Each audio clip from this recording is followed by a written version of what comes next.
मैं डॉक्टर नरेश पवार आपको फिजियोलॉजी वाला पेपर सेकंड जो है उसको करवा रही हूँ। पिछली टर्म पे हमने वाटर पोटेंशियल तक लिया था, उसी को कंटिन्यू करते हुए हम आगे का कर रहे हैं। Water will always flow from higher potential to low potential. This is the second law of thermodynamics. Energy flow along the gradient of the intensive variable. Water will move from a higher energy location. यहाँ हम concentration को change करके higher energy बोल रहे हैं, location to a lower energy location until the location is equilibrium. Free energy, water potential is measured in kilopascal and it is represented by the Greek letter psi. Maximum value of water potential is of 0 for pure water at atmospheric pressure. Solute potential, pressure, potential. Water potential is affected by two factors, pressure and the movement of solute. Sometime also by adhesive force. Adhesive force वो है जिसको कि अपन matrix potential कहते हैं। वो जो चिपक जाता है उसके अंदर सॉइल के ऊपर जो पानी चिपक जाता है उसको अपन कहते हैं एडेसिव वाटर, और वही एडेसिव फोर्स करता है। Water potential is calculated using the following formula. Water potential is equal to pressure potential plus solute potential plus matrix potential. Pure water at atmospheric pressure has a solute potential of 0. As solute is added, the value of for solute potential become more negative. This causes water potential to decrease also. The pressure potential refer to the physical pressure excreted by object or cell membrane on water molecule, and it increase with increasing pressure. The pressure potential is usually maintained at the positive in plant cells in order for them to hold their shape, allowing the plant to stay rigid. Metric potential arises because water is attracted to most surface through hydrogen bonding and van der Waals forces. The water potential of pure water in an open container is 0 because there is no solute and the pressure in the container is 0. Adding solute lower the water potential. When a solution is enclosed by a rigid cell wall, the movement of water into the cell will exert pressure on the cell wall. This increase in pressure within the cell will raise the water potential. Solute potential is equal to osmotic pressure. Pressure potential is equal to Turner pressure. Water potential is equal to diffusion pressure deficit. We can calculate value of osmotic potential from the following equation if we know the concentration of solute in the water, where C is the concentration of solute. This sign is the osmotic coefficient. V is the number of ions per mole. R is the gas constant and T is the Kelvin temperature.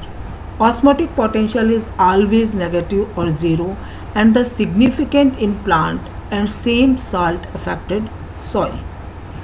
Pressure potential can be calculated from this formula, where P is pressure and Pw is the density of water. Through pressure, potential is usually positive. There are important cases where it is not. One is found in plant where a negative pressure potential in the xylem draw water from the soil up through the root and into the leaves. Graphic representation है इसका। Liquid water move from soil to the through roots through the xylem of plant to the leaves and eventually evaporate in the substomatal cavities of the leaf. The driving force for this flow is a water potential gradient. Thus, in order for water to flow, the leaf water potential must be lower than the soil water potential. For example, if the value of soil is minus 0.2 MPa, then in the root are slightly more negative at minus 0.5. This means the root will pull water up from the soil. Then the water will move up through the xylem and out through the leaves at the atmosphere at minus 100 MPa is what drive this gradient. इस water relation में ही है next plasmolysis and डीप्लाज्मोलिसिस। Plasmolysis में जो x osmosis के कारण जो protoplasm shrink होकर के सेल वॉल से अलग हो जाता है, इसको अपन कहते हैं प्लाज्मोलिसिस। जैसे ही एक्स ऑस्मोसिस के द्वारा बाहर निकलना शुरू होता है और सेल के बाहर क्योंकि हाइपरटोनिक सॉल्यूशन है, इसकी वजह से ये सिकुड़ना शुरू हो जाता है, क्योंकि सेल वॉल की इलास्टिसिटी होती है और यह भी प्रोटोप्लाज्म के साथ साथ सिकुड़ती है, किंतु एक लिमिट के बाद में सेल वॉल अपना सिकुड़ना तो बंद कर देती है और this is called the limiting plasmolysis. X osmosis फिर भी कंटिन्यू रहता है, जिसके कारण कि सेल का प्रोटोप्लाज्म अब केवल इसके जो कॉर्नर्स होते हैं सेल वॉल के, उससे अलग होता है। इसको हम कहते हैं इंसिपिएंट प्लाज्मोलिसिस। अगर एक्समोसिस और अधिक देर तक चलता है और एंड में जो प्रोटोप्लाज्म है वो इतना ज़्यादा श्रिंक हो जाता है कि वो सेंटर के अंदर आ जाएगा, इसको अपन कहते हैं एविडेंट प्लाज्मोलिसिस। और वो जो प्रोटोप्लाज्म श्रिंक होता है वो दो तरह से दिखता है, कॉन्वेक्स और कॉनकेव। इसके बाद में है डीप्लाज्मोलिसिस। प्लाज्मोलाइज सेल को एंडोऑस्मोसिस के कारण वापस से इसके अंदर जो पानी चला जाएगा, जिसके कारण कि वो जो सेल है वापस टर्जिट हो जाती है और फैल जाती है, इसको अपन कहते हैं डीप्लाज्मोलिसिस। जिसका रीज़न होता है इसके बाहर जो है वो हाइपोटोनिक सॉल्यूशन होता है। इसको हम बड़े आसानी से लैब में देख सकते हैं कि अगर हमने एक प्लांट है रोहियो डिस्कलर, उसकी लीफ लेते हैं और उसकी लीफ को हम नीचे वाली एपिडर्मी से कट कर देते हैं ब्लेड से या चाकू से, और इसको दो सॉल्यूशन में, चाहे तो नमक के सॉल्यूशन में रख दो, चाहे शुगर के सॉल्यूशन में रख दो, और दूसरा जो है उसकी पेट्री डिश के अंदर नॉर्मल वाटर रखेंगे।